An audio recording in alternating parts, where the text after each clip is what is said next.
सारे ही लोग, नवाब मलिक की बात नहीं है, शरद पवार जी, शिवसेना जी, उद्धव ठाकरे जी और सारे लोग इनके, और देशमुख जी, ये जितने भी ये रहे यहाँ और ये सरकार में हैं, ये सारे के सारे भ्रष्ट सरकार। मैं तो इनसे ये कहना चाहता हूँ कि आप लोग इस्तीफ़ा दें। जिन पे इल्ज़ाम लगे, जिन्होंने बमबारी की, जिन्होंने वहाँ विस्फोट किए, ऐसे लोगों के साथ, अंडरवर्ल्ड के लोगों से आपने ज़मीन क्यों ख़रीद ली, कैसे ख़रीद ली, क्या आपका संबंध था? कुछ ना कुछ तो आपका तालमेल होगा, कहीं ना कहीं तो आप जुड़े हुए होंगे, जब भी तो आपने उनसे संपत्ति खरीदी है। नवाब मलिक जी की जो शरद पवार जी के पास जो बातचीत जा रही है, तो शरद पवार जी ने तो खुद इनको मंत्री बनाया है। ये तो एनसीपी के नेता और वहाँ मंत्री बने हुए हैं, इनकी तो खुद साठगांठ बनी हुई है। शरद पवार जी भी सब ये सब एक ही हैं। आर्यन खान के जो दोस्त है, उसके पास 6 ग्राम वहाँ ड्रग्स भी मिली, तो और उनको बचाने में लग गए। क्यों लग गया कि इन्हें उनसे पैसे का मामला था इनका। ये सारे लोग जो हैं, घोटाले की सरकार, महाराष्ट्र की सरकार जो है, ये सारी घोटाले की सरकार है। ये तरह तरह से सारे गलती काम आज तक करते चले आ रहे हैं। ये देश हित में नहीं है, देशभक्त नहीं है, ये तो देश विरोधी लोग हैं। ये तो देश को बहुत पीछे करने के चक्कर में ही लगे रहते हैं। ये सारे के सारे मिलकर के एक हुए हैं और ये घोटाले की सरकार है, भ्रष्ट सरकार है। इन्होंने हमेशा देश को पिछाड़ने का काम किया और हिंदू मुस्लिम को लड़ाने का काम किया। नमस्कार, स्वागत है आपका हमारे चैनल प्यारा हिंदुस्तान पर। लगातार जिस तरीके से देवेंद्र फडणवीस की तरफ से खुलासे हो रहे हैं, तो आज एक बड़ा बॉम्ब फोड़ा है देवेंद्र फडणवीस यानी कि महाराष्ट्र के पूर्व सीएम की तरफ से।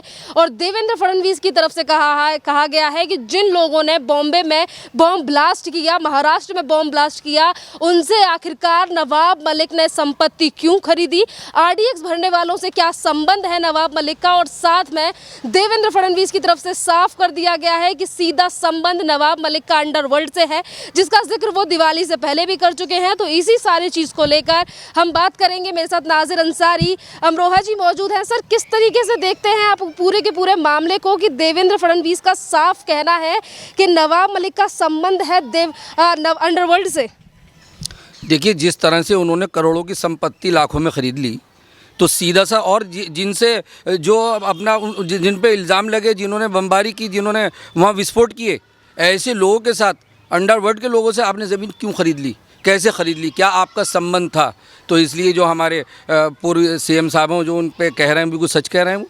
तो आप जो जांच एजेंसी अब इन पे बिठाई जाए। मैं तो सरकार से ये कहना चाहता हूँ कि आप इनमें जांच एजेंसी बिठाइए, इन पे ध्यान दिया जाए, नवाब मलिक साहब पे। इसी तरह से जो समीर वानखेड़े जी जितने ईमानदार, उन पे ये आरोप लगाए जा रहे हैं। और एक ईमानदार समीर वानखेड़े जी जो एक अफसर हैं, तो ऐसे ये उन पे इल्ज़ाम ही लगा रहे हैं, जो ये खुद गलत हैं, ये खुद जुड़े हुए हैं। जो इन पे आरोप लगाए जा रहे हैं नवाब मलिक साहब पे, ये बिल्कुल सही है। नवाब मलिक को लेकर देवेंद्र फडणवीस का कहना है कि 4 संपत्तियां ऐसी हैं नवाब मलिक की जो अंडरवर्ल्ड से सीधा संपर्क रखती हैं और वही खरीदी गई हैं अंडरवर्ल्ड से। पर इसके बावजूद भी नवाब मलिक लगातार कहते हैं कि हमें फंसाने का प्रयास किया जा रहा है। नहीं, उसमें फंसा नहीं किया है। जब वो तो लिखत में होती है, जब आपने कोई ज़मीन खरीदी है और आपको दिख रहा है कि ये करोड़ों की संपत्ति है और आप बहुत कम पैसों में लेकर के आ रहे हैं, लाखों रुपए में आप उसको लेकर आ रहे हैं, क्यों लेकर आ रहे हैं? और जब आपको मालूम है, आप वहीं बैठे हैं जहाँ पर ये सारे कांड हुए, और आप बिल्कुल समाजवादी के नेता थे पहले, ये अब एनसीपी में आ गए हैं, तो आपको जब सब कुछ मालूम है, तो ऐसे लोगों से आपने संपत्ति कैसे खरीद ली? कुछ ना कुछ तो आपका तालमेल होगा, कहीं ना कहीं तो आप जुड़े हुए होंगे, जब भी तो आपने उनसे संपत्ति खरीदी है। नहीं तो क्यों खरीदी? इनके खिलाफ जो जांच एजेंसियां बैठेंगी, वो सारा दूध का दूध, पानी का पानी सामने आ जाएगा। जो इन लोगों ने घोटाले किए, जैसे जैसे ये लोग आरोप लगाते चले जा रहे हैं, इन्होंने हर तरह से, अभी जो शाहरुख खान का बेटा आर्यन, तो उनको लेकर के इन्होंने समीर वानखेड़े जी पे, क्योंकि वो ईमानदार हैं, वो तो बड़े बड़े सेलिब्रिटीज़ को उन्होंने नहीं देखा, उन्होंने तो बड़ी सही करके जो जांच की, तो इन्होंने आरोप पे आरोप लगाए। आज कोर्ट में भी इनके खिलाफ वो चले गए हैं। और अब जो इन्होंने संपत्ति खरीदी और ऐसे लोगों से खरीदी जो अंडरवर्ल्ड के लोग हैं, ऐसे तो इनके तो बड़ा सही करके इन पे जांच एजेंसी बिठानी चाहिए, और जो गलत करेगा उसके लिए कानून बैठा है। जैसा कि अगर एनआईए की तरफ से भी जांच की जा रही है, आर्यन खान ड्रग मामले को लेकर भी खबरें ये आ रही हैं कि एनआईए भी इस पूरे के पूरे मामले में जल्द ही हस्तक्षेप कर सकती है। पूरी की पूरी जो मामला है वो एनआईए के पास भी जा सकता है। दूसरी तरफ खबरें ये आ रही हैं कि नवाब मलिक का अंडरवर्ल्ड से संबंध है। कितनी मुश्किलें बढ़ने वाली हैं सरकार में बैठे हुए मंत्री की? बिल्कुल बढ़ेंगी, जिस तरह से इन्होंने पक्षपात किया आर्यन को लेकर के, शाहरुख खान के बेटे को लेकर के, एक रेव पार्टी, आप समझती हैं कि रेव पार्टी क्या होती है, जिसके अंदर नाच गाना और नशे के पदार्थ और सारे वहाँ पर इस तरह की पार्टियाँ चल रही हैं। और वहाँ उनके आर्यन खान के जो दोस्त है उसके पास 6 ग्राम वहाँ ड्रग्स भी मिली, तो और उनको बचाने में लग गए। क्यों लग गए कि इन्हें उनसे पैसे का मामला था, इनसे उनकी सेटिंग हो गई। तो ये सारे लोग जो हैं घोटाले की सरकार, महाराष्ट्र की सरकार जो है ये सारी घोटाले की सरकार है। ये तरह तरह से सारे गलत ही काम आज तक करते चले आ रहे हैं। ये देश हित में नहीं है, देशभक्त नहीं है, ये तो देश विरोधी लोग हैं। ये तो देश को बहुत पीछे करने के चक्कर में ही लगे रहते हैं। ये हम नागरिकों के सुरक्षा के लिए नहीं है। ये तो इन्हें जब इनको मालूम है कि हमारे देश में इस तरह हो रहा है, अंडरवर्ल्ड के लोगों पर इतनी संपत्ति करोड़ों की पड़ी, आपने क्यों खरीदी? क्या मामला था आपका? क्यों लिया आपने? और जब हमें मालूम है कि ये करोड़ों की संपत्ति है और कितनी इसकी वैल्यू है और आपको सस्ते के चक्कर में आप क्यों ले रहे हैं? तो कहीं ना कहीं इनकी बातचीत ज़रूर है। और ये INA जो जांच एजेंसी है, तो वो जांच एजेंसी अपना काम करेगी, CBI अपना काम करेगी और इन पे तो सही करके जांच एजेंसी बिठाई जाए, क्योंकि ये देश का मामला है कि जो देश कोई प्रॉब्लम में न पड़े, देश में परेशानियां न खड़ी हो जाए आकर के। देवेंद्र फडणवीस का कहना है कि जितने भी प्रूफ हैं वो शरद पवार को भेजे जाएंगे। क्या शरद पवार नवाब मलिक के ऊपर कोई एक्शन लेंगे अब? क्योंकि अगर जैसा कि अभी आपने जिक्र किया कि देश की सुरक्षा का मामला है, देश की सुरक्षा को लेकर ही अंडरवर्ल्ड यानी कि माफिया दाऊद का नाम भी बीच में आ रहा है। दाऊद का तो ये नाम जान करके ले रहे थे, जबकि खुद ये शामिल हैं उसमें। इस तरह के अजीब अजीब नाम ले रहे हैं। समीर वानखेड़े के डैडी का नाम दाऊद बता रहे हैं। तो अब ये जो चीज़ जो जैसा खुद होता है ऐसे ही सामने सारी बातचीत खुल करके आ जाती है।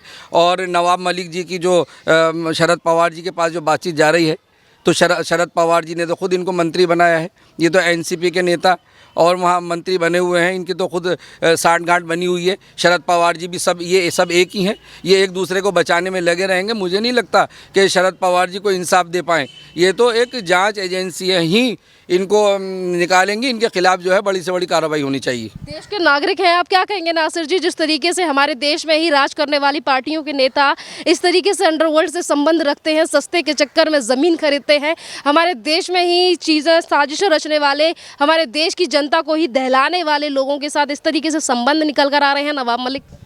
देखिए, जो जिस तरह से दल बदलू लोग होते हैं और ये बड़े बड़े नेता जो दल बदलू होते हैं, बार बार पार्टियां बदल के आते हैं। पहले समाजवादी में आ गए, फिर NCP में आ गए, फिर शिवसेना, और ये तीनों ने मिलकर गठबंधन की सरकार बनाई। ऐसे दल अपने जो खुदगर्ज लोग होते हैं वो देश का भला कर ही नहीं सकते।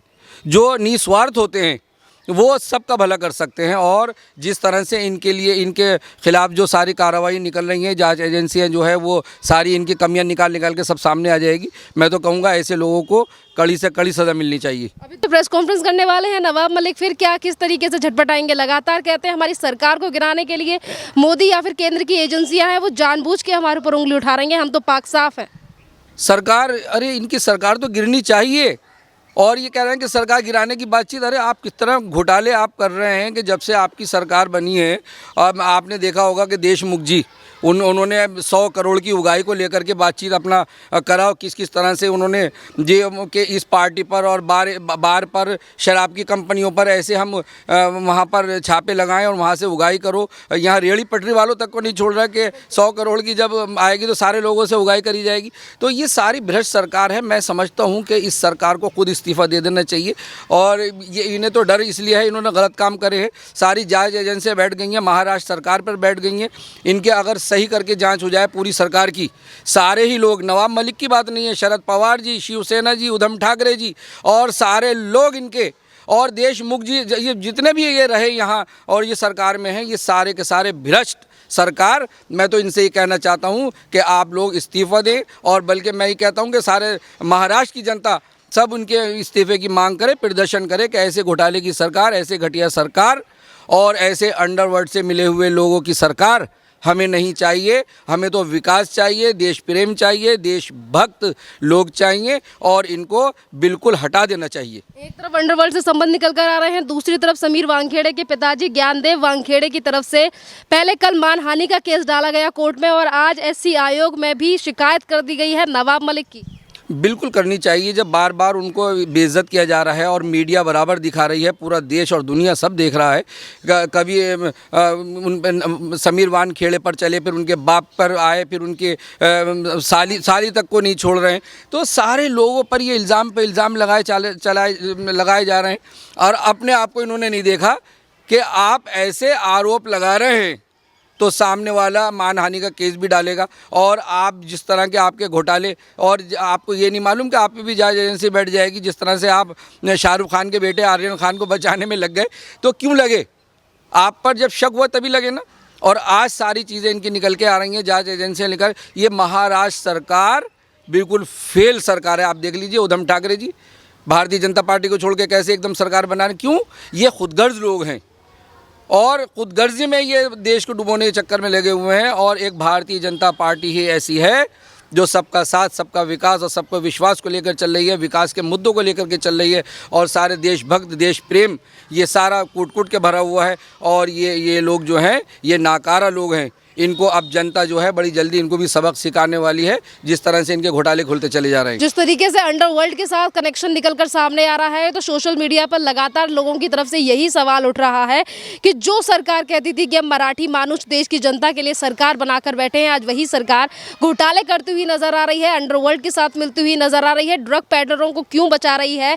क्या यही कारण था कि नवाब मलिक ड्रग पैडलरों को बचा रहे थे क्योंकि इनके संबंध अंडरवर्ल्ड से हैं? क्या सोचते हैं आप इस पे? देखिए, ये महाराष्ट्र सरकार में जो रेव पार्टियाँ चल रही मुंबई में, तो उगाई करनी थी ना। वहाँ जो शराब की कंपनियाँ खुलवा करके जो नशे के जो पदार्थ हैं उन पर खूब उगाई करनी थी ना इनको। तो ये सारे लोग घोटाले की सरकार, इनका तो सिर्फ काम ही इतना था कि हम सिर्फ उगाई करते रहें वहाँ और देश का, हम अपने महाराष्ट्र का कोई विकास ना करें। इनका तो सारे, और फिर ऐसी सरकार के सारे शरद पवार जी, उद्धव ठाकरे जी, नवाब मलिक जी, ये जितने भी लोग हैं, कांग्रेस पार्टी तो आप समझते हैं उनको, राहुल गांधी जी को, ये सारे के सारे मिलकर के एक हुए हैं। और ये घोटाले की सरकार है, भ्रष्ट सरकार है। इन्होंने हमेशा देश को पिछड़ने का काम किया और हिंदू मुस्लिम को लड़ाने का काम किया। और अब देख लीजिए अंडरवर्ल्ड से भी ये सरकार जो है ये संबंध रखे हुए है। ये पूरी सरकार नाकारा सरकार, और पूरी सरकार के ऊपर मैं कहना चाहता हूँ भारत सरकार से और सुप्रीम कोर्ट से कि इनके ऊपर जांच एजेंसियां बिठा देनी चाहिए पूरी महाराष्ट्र सरकार पर। और जब तक इनके जांच पूरी ढंग से ना हो जाए, इनकी सरकार गिरा देनी चाहिए। मोहित कंबोज जो कि बीजेपी के नेता हैं, उनकी तरफ से भी मानहानि का केस नवाब मलिक के ऊपर डाला गया और सवाल उनकी उनकी तरफ से भी उठा कि नवाब मलिक अगर भंगार का काम करते थे तो आज करोड़ों की संपत्ति कैसे? दूसरी तरफ अंडरवर्ल्ड से संबंध निकल कर आ रहे हैं। क्या समझते हैं कि जो करोड़ों की संपत्ति बनाई गई है वो अंडरवर्ल्ड के पैसे से बनाई गई है? क्योंकि सस्ती ज़मीन तो नवाब मलिक ने ही खरीदी है। हाँ, बिल्कुल ऐसा ही है। वो तो भंगार जो स्क्रैप का काम होता है तो उसको कूड़ा कबाड़ा बोला जाता है। उसकी आड़ में ये ऐसा काम कर रहे हैं। तो एक गरीब आदमी जिसकी इनकम इतनी बड़ी नहीं है और कबाड़े का वो काम कर रहा हो, और उसमें आपके पास करोड़ों की संपत्ति आ कहाँ से गई? और ये इनका जो जब जांच एजेंसियाँ इनकी बैठेंगी, आप देखिएगा जिस तरह से ये बचाने के चक्कर में लगे आर्यन खान को, और चैन पर चैन खुलती चली गई। और इस तरह से अब नवाब मलिक जी पर जांच एजेंसियां बैठेंगी और इनके शरद पवार जी पर, इन महाराष्ट्र सरकार पर, उद्धव ठाकरे जी पर। तो आप देखिएगा कैसे चैन पे चैन खुलती चली जाएगी और इनका डायरेक्ट संबंध निकलेगा अंडरवर्ल्ड से। क्योंकि इन्होंने वहाँ की ज़मीन, अरे क्यों ले लिया आपने? क्यों आप मिले हुए हैं? और इनके काम जो है सारे घोटाले के हैं, टोटल घोटाले के हैं। और इन्होंने हमेशा जनता को परेशान करा है। वहाँ पर यहाँ तक के जो हमारे सुरक्षाकर्मी हैं उनको भी दबाव डाल के कि आप यहाँ से उगाई करके लाइए और वहाँ से उगाई करके लाइए। ये हर तरह से इन्होंने परेशान करने का काम किया है। और ऐसे ईमानदार समीर वानखेड़े जी, उनके पीछे ये लगे। उनका एक ईमानदार आदमी के पीछे आप लग रहे हैं। आपको बहुत शर्म आनी चाहिए कि इस तरह आपको नहीं करना चाहिए। अरे वो एक ईमानदार हैं, उनसे इनकी सेटिंग नहीं बैठ पाई, इसलिए उन्होंने बहुत बातें खड़ी कर दी। इनको नहीं पता कि अगर हम किसी का बुरा करेंगे तो ऊपर वाला भी कोई देख रहा है और हमारी कमियां सब निकाल के सामने आ जाएंगी। आज वो सारी कमियां निकल के सामने आ गई हैं। और जो मानहानि का केस लगा है, मैं तो माननीय कोर्ट से भी कहना चाहता हूं कि जो मानहानि का केस लगा है, इनके ऊपर बड़ी से बड़ी पेनल्टी लगे या इनको कई साल की जेल में डाल देना चाहिए।